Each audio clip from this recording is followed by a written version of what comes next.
Hello. So, on this episode, I'm going to talk about family relationships and about my life, which is something that I tend to avoid because, on one hand, I'm afraid to bore people and I am also rather secretive. But I've also realized that these are the type of episodes that I enjoy listening the most, and I thought it was time that I'd add to the conversation and share my story too, because this is very tied up with my childhood and my family. I didn't know how to share this without involving them so much, and I didn't have the tools, the words, or the healing that I needed yet. But since this is my space to share, I'm going to share my perspective while also acknowledging that we are all human, we make mistakes, and we do the best we can with what we've got. The title of this podcast is a reference to the movie Encanto. It came out recently, and it's I think it's beautiful. It has a lot of representation, which I think it's very important, and it's been great to see kids feeling like they can be the hero of their own story, and like the colors and the cultural stuff. I think it's great. However, even though they showcase a lot of toxic behavior within families, I don't think there's any resolution. I think the message is like family is family, and you gotta, you know, forgive them. And even though I think it can be possible sometimes, it's not always like that. And I think it's okay. I don't think that everyone needs to have a tight, cl- close relationship with the family. It doesn't work like that. Humans are more complicated than that, I think. Within my family, I personally have seen the codependent and narcissistic dynamic. To be honest with you, I have tried to record this podcast different ways, and I think the most um, logical in a way format is that if I tell you about two people that are outside of my family, but that made me realize about this dynamic, specifically about narcissism. So, when I moved to London and I found my first job in a restaurant, it was really fun. Like, I went there and it was like a summer camp where you get along so well with people and joke around all the time and you don't really want to leave. It feels like a family. But I got close to this one guy. For me, he seemed very interesting because he was half French and half Lebanese. He We would have a lot of philosophical conversations, and he would joke around with me a lot. You know, the typical restaurant hospitality flirting. And we started talking more and more. And one day he invited me to go to Brighton with him for a whole day. The only day we were both off since we worked in shifts. And to be fair, it was a lovely day. Like we walked around, we talked, he paid for the meal, even when I insisted on paying half and half. Because back then I was a feminist and we worked in the same place and we earned the same money. And so I didn't think it was fair. But anyway, on the way back, we were talking about work and relationships. And my idea was and is that it could actually work like a relationship with someone that you work with. I think that it can work if both people are mature enough to leave work outside of the relationship. And he said that he was against it because work was his priority and he wouldn't know how to handle that. So in my mind, I had opened a tab in my browser for like a relationship, like exploring, researching for this guy. And after being a little sad about this declaration of his of not mixing work with love, I was like, okay, I just closed the tab in my browser in my mind, because that was his position and I respected it, case closed. But um but then on New Year's Eve, we went to a party with a bunch of people from work, and my manager, who was Spanish and had become a friend, told both of us separately, if you don't go for it, if you don't kiss her/him, I don't think she or he will. So just do it. And I had closed that tab. So in my mind, I was just dancing. But then he came and he kissed me. In the back of my mind, I knew that it was a bad idea. I was gonna get hurt. I knew that he didn't want the same things that I did. But at that time, my brother had an episode related to addiction, and my parents were divorcing, and I felt really alone because it was the first time I spent Christmas outside of Spain and without my family. So, and I was also in that mode that I talked about in my last episode in this podcast, that badass attitude, nobody has my back, so I have to have my back. I'm independent, I don't need no one. And so I just let myself enjoy that. Because honestly, I really like the guy. And not to add yet another excuse for myself and my behavior, but we both had drunk a little bit. But we both knew what was going on. So back in the party, we started making out in the middle of the place, and so we decided to go back to his place. We were both honestly too tired to do anything, but we slept a little bit, and then the next morning we went back to work, and it was really awkward, which was exactly what I didn't want. We hung out outside of work a couple more times, and it was like awkward but cute, like in the beginning of the relationship, when you start getting to know someone, and it's someone that you really like and stuff.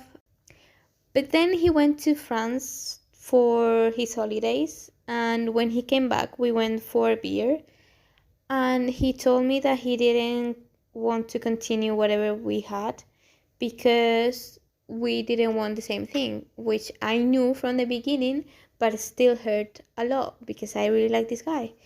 So because he said he wanted to go to Canada and I wanted to go to Thailand, even though I had said Taiwan 1,000 times, but let's just okay.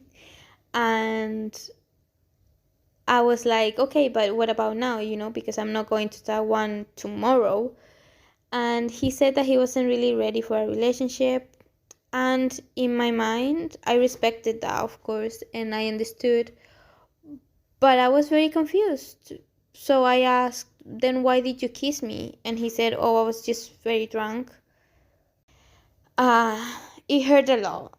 It was like a stab in the heart. It shattered. And the next months were be hard because we still work together.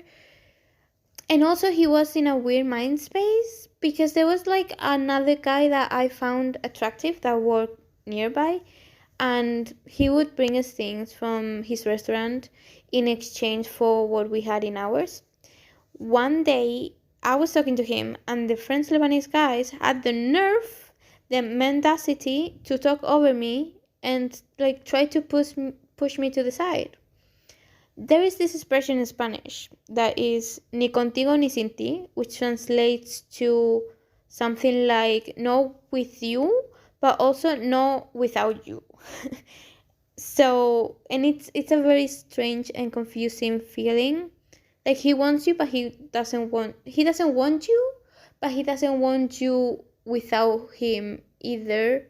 But eventually, he moved to another shop, and I started working in a specialty coffee shop. And I actually met another version of this guy, but this time it was an older version, and he was my boss. It was my head barista. Everyone loved him. He was intelligent, he was funny, he was like a bro. So he was basically the opposite of the French Lebanese guy, because the French Lebanese guy was like, he was very similar to Bruno in the movie Encanto, in the sense that he was not an extroverted person, he was reserved, and he didn't really have many friends. So yeah, it was kind of like the opposite. I started working at the same time as this other girl, and I noticed how we did the washing up and the service rather than coffee, like being behind the machine. And at first we were trainees, so I understood. But after a while, I noticed the pattern, because whenever a trainee that was a male would come, he would be immediately in the machine, and I was like, whoa. After a few months, I started going to other locations as well. And the head baristas in these other locations would be really impressed with me in how fast I was and how good. But I was still a trainee, and they were really surprised. But they couldn't do anything, because the one that decided who got promoted and who didn't was actually my head barista. One day I remember asking him directly, and him becoming the victim and making up excuses as to why I was still a trainee. He would be impatient if I made a single mistake while at the machine, but he would be super permissive with everyone else. Like, he would be really patient and teach them things, and he just didn't talk to me, and he would just expect me to be excellent and not make a single mistake. And also, when we would hang out after work, he would tell me, "Oh no, you're doing great." So I was very confused. After London, I stayed a few months in Spain at my father's house, mainly to save money while I prepared my trip to Taiwan. And I noticed in myself how I was acting as my mother. For example, he would delay washing the dishes to the point where there were no more cutlery or plates, and then he would complain that there were no cutlery or plates, and I'm like, well, that's because you haven't cleaned. And he was like, no, you can do it too. And then when he go back from work, he would just watch like hours and hours of a TV series. Um, we had a conversation during that time when he told me that I didn't talk to him anymore, and that I seemed to have like a hard exterior, and that he missed the sweet girl that I once was. I was really hurt by this, and during that time I tried to spend as much time as I could outside of the house, because I felt so trapped, and to the point where I started talking to my current therapist, because I thought this behavior was fucked up and it wasn't okay. When I talked to her, I told her about this little theory that I had, and this is when I finally understood the the dynamic of narcissism and codependency, and the balance, which is interdependency. So I told my therapist that I thought that my father was narcissistic. Not a narcissist, because I don't really have a PhD in psychology, and I don't know, but he definitely has some traits. Then my mother has always been the codependent person, and I have taken traits of codependency from my mother. And then after the divorce, I was put in my mother's place, and my brother was put in my father's place with my mom. I won't talk about that because that's their relationship, and I'm not in that relationship, so I cannot talk about it. But that's what it felt for me with my dad. I think that we learn everything from our surroundings as kids, so it makes sense that we take our parents' traits. And for me, it made sense as well the fact that I attracted both the French Lebanese guy, and my head barista. So for this next part to make a bit more sense, I'm gonna tell you a bit more about my childhood. I want to preface this by saying that I'm fully aware that I'm privileged in having a shelter, food, parents that were mostly around, access to education, etc. I'm not sharing my story to ask for pity at all. It's more about what I've learned and how I've learned about narcissistic and codependent relationships. And I've healed a lot, but I'm still a codependent in recovery, just for the record. For the astrology nerds like me, I am a Taurus sun. My father is a Libra, my mom is a Sagittarius, and my younger brother is a Leo. So imagine me, sensitive as fuck, trying to live among two fire signs and an air sign. My father traveled a lot for his job, and he actually told me one day when I was really little that I became really angry that he was going away. When he came back to the house, he said that he had to regain my trust and my love because I was still pissed at him. We moved cities when I was 6 years old or so, and then one day I was missing my friends from my previous house, and my mother told me that to deal with this, what I had to do is to not cry, but think instead. And I'm sure she intended really well, but as a Taurus sun, Cancer rising, this was traumatic, and it made me feel like I couldn't show my emotions. And from then on, I put up a wall around my emotions because I couldn't feel them. I've always also been extremely sensitive to noise, smells, touch, even lighting. To this day, I hate the sounds of the clock. I get really angry and frustrated and moody just hearing that tick tock, tick tock, tick tock. I can't. And also when a neighbor starts cooking and I'm not hungry or in the mood to smell food, I have to light a candle or an incense. I can't stand it. Also with the light, if it's too bright, I am uncomfortable physically. I don't know how to explain it. And if it's too dim, I get annoyed as well. Like, I understand that some of these things are things that are not possible to shut down, or like, and they can be a bit oversensitive, like a bit extreme to some people, but obviously it's not something that I share, or obviously it's not something that I ask people around me to like not do.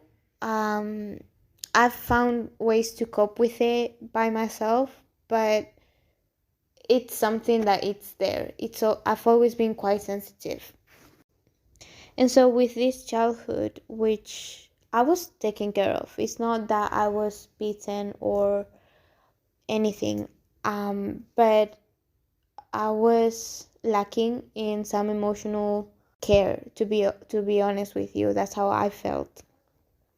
So with this background, I went to two different schools. In both I was bullied.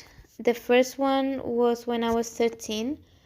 all the girls in my class wanted to look cute and wear makeup and skirts, and I was so into books and focused on school and grades.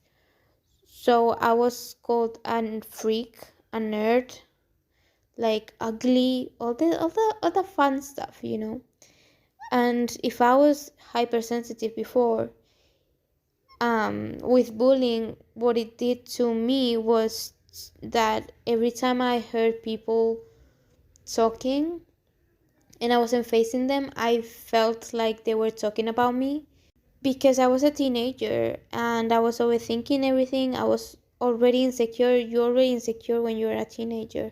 So I also remember having this one friend. I'm still in touch with her. And it was my first relationship where I felt really jealous. Like, if she was hanging out with other people, I would wonder what I had done wrong or what was wrong with me since she wasn't hanging out with me. And I would get really angry. I've been healing this and I'm not jealous anymore. Not to this degree. I still get insecure, but not as much.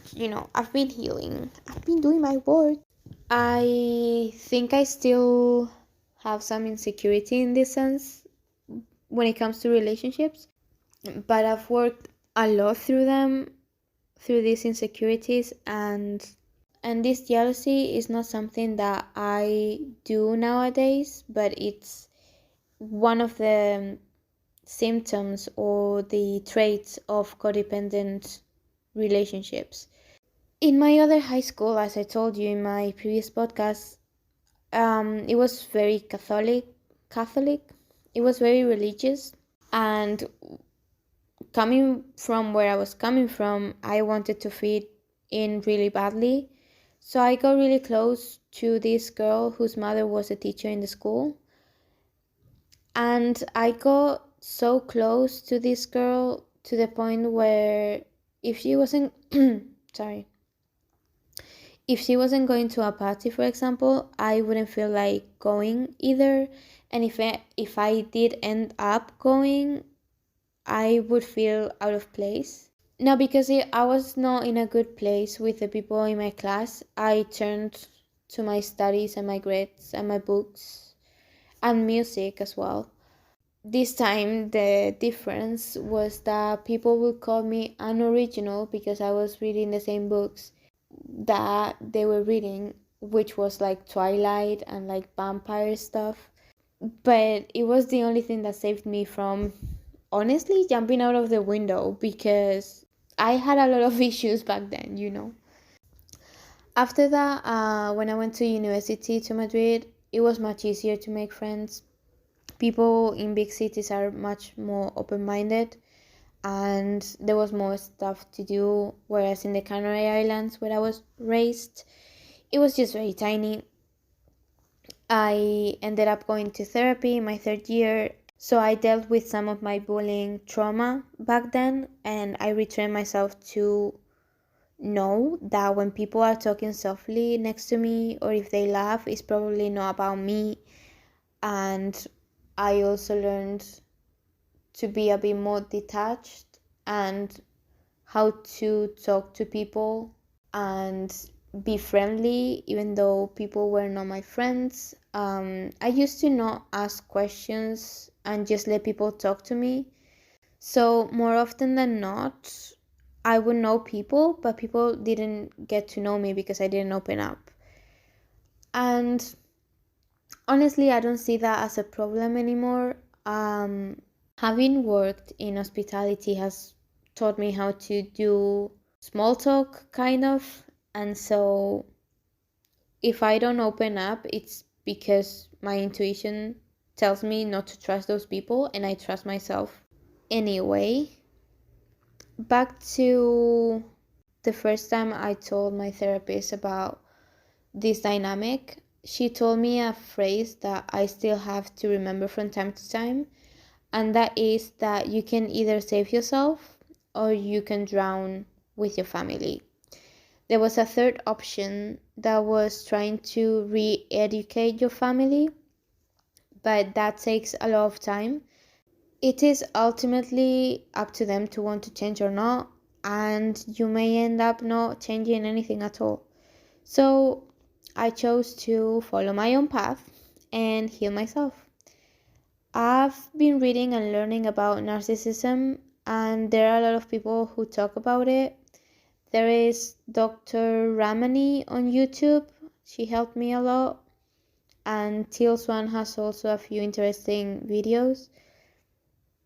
I also read books about toxic relationships with both mothers and fathers. And I think that it's important to know and distinguish the personality traits to recognize it when you see it. But I also think that it's more important to heal within yourself the toxic trait that you have and actually hold yourself accountable for your actions.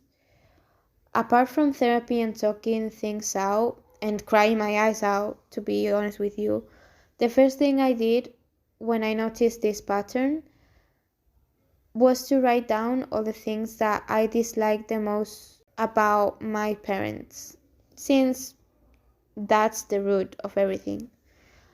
I wrote down with all detail, like taking all the anger out, why I disliked this trait so much and how it made me feel and why. And after I unloaded all of that, I asked myself and wrote down what things I disliked about my parents that I also did. It doesn't matter if it was another setting, I still did some of those things. After that, you can now decide what to leave behind and take concrete action to solve what you don't like within yourself. I'm saying this like it was easy and fast, but it took me months, honestly, to complete this. And it made me realize that I've always been codependent in different levels with different people and still am to some degree. Since I never felt that I was enough as a child, I've always lived kind of asking for permission just to exist. Even when I followed my own path and went to Taiwan by myself, I found myself trying not to bother anyone. But I've gotten better at asking for help because, well, when you travel to a different country with such a different culture, you either ask for help or you don't eat, basically. I also have the tendency to get attached very quickly to people, and sometimes I do this love bombing kind of thing because I want people to like me, which comes from abandonment issues, but also makes me codependent to their approval. And it often drains my energy because in some way I do expect to receive the same thing that I was given. So what I do now is to give when I feel like it, without any expectations. If I feel like it, I will do it, and that's it. I also noticed that I have a really hard time trusting men in particular, but anyone really, and just I have issues being open because I've been hurt really bad and because I've healed a lot and I'm in a point where I'm really good with myself. So unless you add to that goodness, I just don't want it. What I've learned throughout this experience healing this wound or setting is that since it was programmed since we were children, it takes a lot of time to heal, but at least knowing by experience and by working on yourself that I personally don't want to repeat my parents' relationships and some of the traits. By knowing now, I am more capable of changing my behaviors. So this is how I've healed and continue to heal my inner child wounds and how I take responsibility for what's mine. I can't do anything else, but I do hope that this helped you in some way. This shit is very heavy and very difficult, but if you're going through something similar, you've got this. You're doing so well. You're not alone, and I'm really proud of you. So yeah, thank you so much for listening to me, and I'll talk to you soon.